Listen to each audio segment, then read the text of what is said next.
Dyslexic genius here. What I'm going to talk about is the Columbia.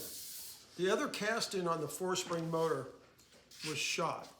And then a question came up, why couldn't I put a bushing in here? Well, this steel piece here with this braking system goes all the way through.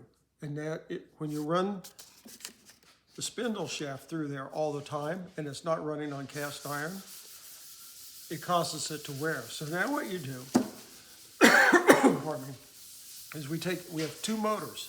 So we're going to take the best parts of 2 motors, gears and stuff, and we're going to assemble 1 motor. So when you come in here, and you go, okay, we'll start with the spindle shaft. This is the one that came out of this one, the good casting. Put this in, and we come in, and it has a little bit of wiggle.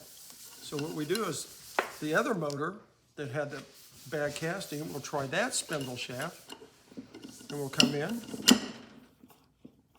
nice and smooth, no wiggle. So we know that this one is semi-worn out. It'll run, okay, but this is a little bit tighter. So we'll use this one. We'll use this one. And then you'll go through everything on the motor, and it's Every part of all of these? every part of all these parts, like both governors.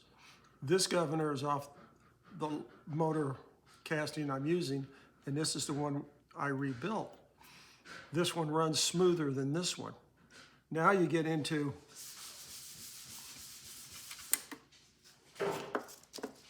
this gear piece that fits into here. But we take the bearing, you come in and you go, it doesn't wiggle. But on the old one, on the motor this came out of, the original bearing, you stick it in the hole, and this happens on motors. This one's loose. You can see it wiggle.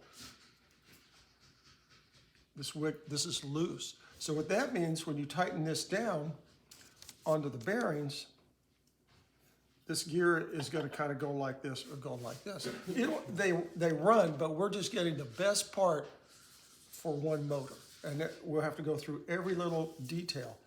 On this motor, this gear train like this is held in with a C-clip washer. This thing's bent, and it pops in here on the slide. The other one had been peened over to hold it in place, so I left it. In previous videos, you can look at this. Now the trick is,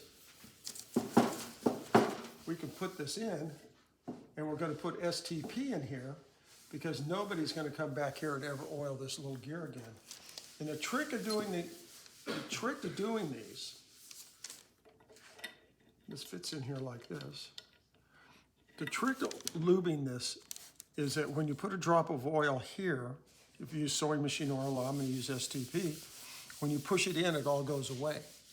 It squishes out. So the trick is, you take the center of the gear, and you come in here, and I'm going to liberally douse it all the way down with STP. Now I'm going to stick the gear in,